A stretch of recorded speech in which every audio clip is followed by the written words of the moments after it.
Hello viewers, welcome back to my channel. সবাই কেমন আছেন? আশা করছি সবাই খুব ভালো আছেন। আমি আজকে আপনাদেরকে কাংলা মাছ দিয়ে সর্ষে দিয়ে এই রান্নাটি করে দেখাবো।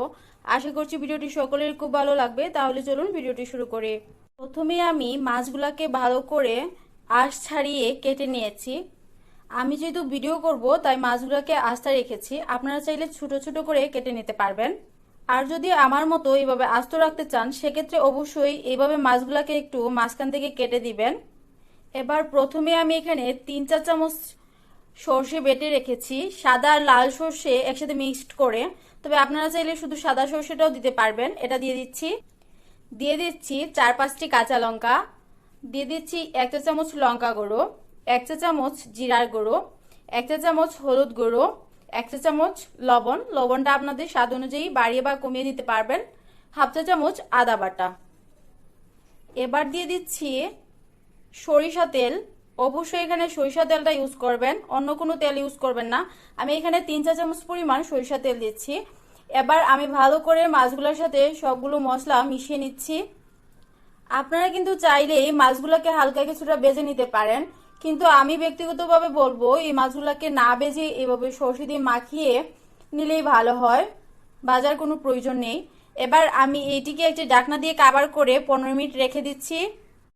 চুলায় একটি প্যান বসিয়ে দিয়েছি, আর প্যানে আমি যে মাছগুলো মাখিয়ে রেখেছিলাম সেগুলো আস্তে করে দিয়ে দিচ্ছি।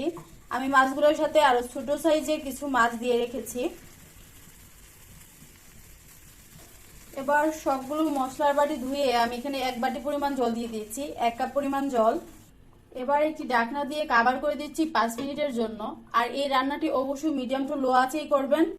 5 মিনিট মিডিয়াম আঁচে জাল করার পর ঢাকনাটিকে উঠিয়ে নিচ্ছি। এবার আমি একটু দিয়ে দিচ্ছি সরিষার তেল উপর থেকে, আর দিয়ে দিচ্ছি সামান্য পরিমাণে ধনিয়া পাতা কুচি। ধনিয়া পাতা কুচিটা দেওয়ার চেষ্টা করবেন, এতে করে ফ্লেভারটা ভালো আসে।